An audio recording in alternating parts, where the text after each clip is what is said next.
الرحیم۔ حضرت عمر رضی اللہ عنہ کا قصہ۔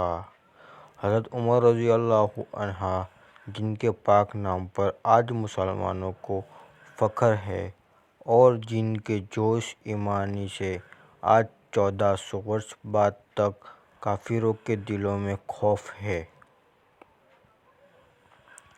اسلام لانے سے قبل مسلمانوں کے مقابلے اور تکلیفیں پہنچانے میں بھی ممتاز تھے۔ نبی کریم صلی اللہ علیہ وسلم کے قتل کے ڈر پہ رہتے تھے۔ ایک روز کفار نے مشورہ کی کمیٹی قائم کی کہ کوئی ہے جو محمد صلی اللہ علیہ وسلم کو قتل کر دے۔ عمر نے کہا کہ میں کروں گا۔ لوگوں نے کہا کہ بے شک تم ہی کر سکتے ہو۔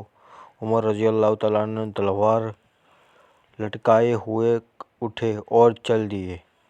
اسی فکر میں جا رہے تھے کہ ایک صاحب قبیلہ زہرہ کے جن کا نام حضرت سعد بن ابی وقاص رضی اللہ ہے اور بعضوں نے صحاب لکھے ہیں، ملے۔ انہوں نے پوچھا، عمر کہاں جا رہے ہو؟ کہنے لگے کہ محمد صلی اللہ علیہ وسلم کے قتل کی فکر میں ہوں۔ نعوذ باللہ۔ سعد نے کہا کہ بنو ہاشم اور بنو زہرہ اور بنو عبیدہ عبد مناف سے کیسے مطمئن ہو؟ وہ تم کو بدلے میں قتل کر دیں گے۔ اس جواب پر بگڑ گئے اور کہنے لگے کہ معلوم ہوتا ہے تو بھی بے دین یعنی مسلمان ہو گیا۔ لا پہلے تجھی کو مٹا دوں۔ یک کر تلوار سوت لی اور حضرت سعد رضی اللہ عنہ بھی یک کر کہ ہاں میں مسلمان ہو گیا ہوں، تلوار سنبھال لی۔ دونوں طرف سے تلوار چلنے کو تھی کہ حضرت سعد رضی اللہ عنہ نے کہا کہ پہلے اپنے گھر کی تو خبر لے، تیرے بہن کو بہنوئی دونوں مسلمان ہو چکے ہیں۔ یہ سننا تھا کہ غصے سے بھر گئے اور سیدھے بہن کے گھر گئے۔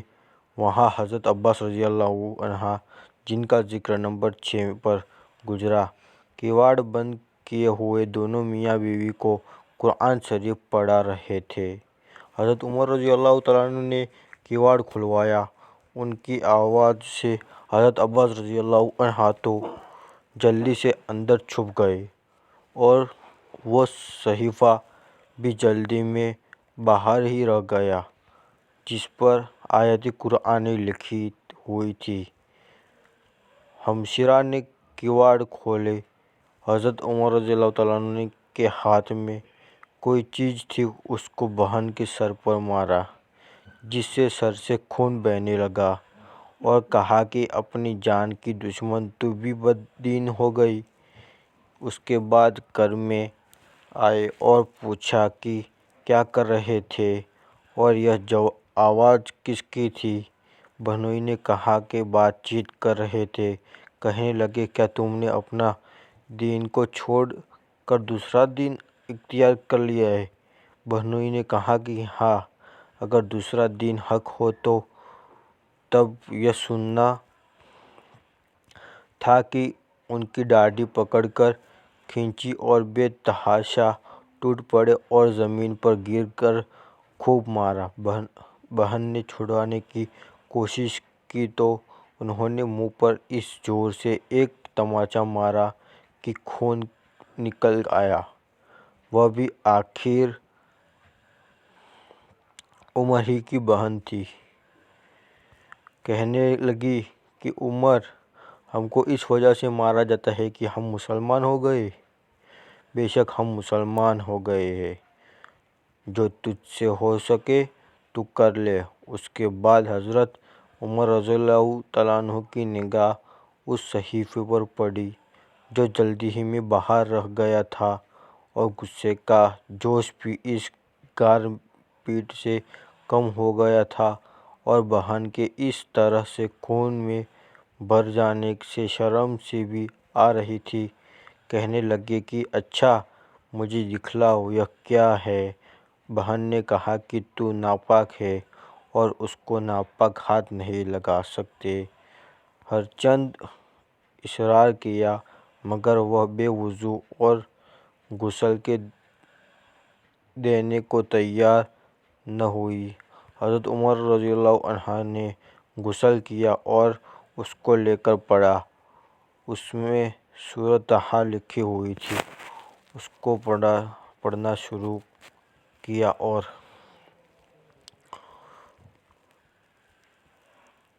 انی انا اللہ لا الہ الا انا فاعبدونی واقیموا الصلاۃ لذکری تک پڑھا۔ تاکہ حالات کی بدل گئی۔ کہنے لگے کہ اچھا مجھے بھی محمد صلی اللہ علیہ وسلم کی خدمت میں لے چلو۔ یہ الفاظ سن کر حضرت عباس رضی اللہ عنہ اندر سے نکلے اور کہا کہ اے عمر تجھے خوشخبری دیتا ہوں کہ کل شب پنج شنبہ میں حضور اکرم صلی اللہ علیہ وسلم نے دعا مانگی تھی کہ یا اللہ عمر اور ابو جہل میں جو تجھے زیادہ پسند ہو اس سے اسلام کو قوت عطا فرما۔ یہ دونوں قوت میں مشہور تھے۔ معلوم ہوتا ہے کہ حضور صلی اللہ علیہ وسلم کی دعا تمہارے حق میں قبول ہو گئی۔ اس کے بعد حضور صلی اللہ علیہ وسلم کی خدمت میں حاضر ہوئے اور جمعہ کی صبح کو مسلمان ہوئے۔ ان کا مسلمان ہونا تھا کہ کفار کے حوصلے پست ہونا شروع ہو گئے، مگر پھر بھی یہ نہایت مختصر جماعت تھی اور وہ سارا مکہ بلکہ سارا عرب اس لیے اور بھی جوش پیدا ہوا اور جلسے کر کے مشورے کر کے ان حضرات کو ناپید کرنے کی کوشش ہوتی تھی اور طرح طرح کی تدبیریں دی جاتی تھیں۔ تاہم اتنا ضرور ہوا کہ مسلمان مکہ کی مسجد میں نماز پڑھنے لگے۔ حضرت عبداللہ بن مسعود رضی اللہ عنہ فرماتے ہیں کہ عمر کا اسلام لانا مسلمانوں کی فتح تھی اور ان کی ہجرت مسلمانوں کی مدد تھی اور ان کی خلافت رحمت تھی۔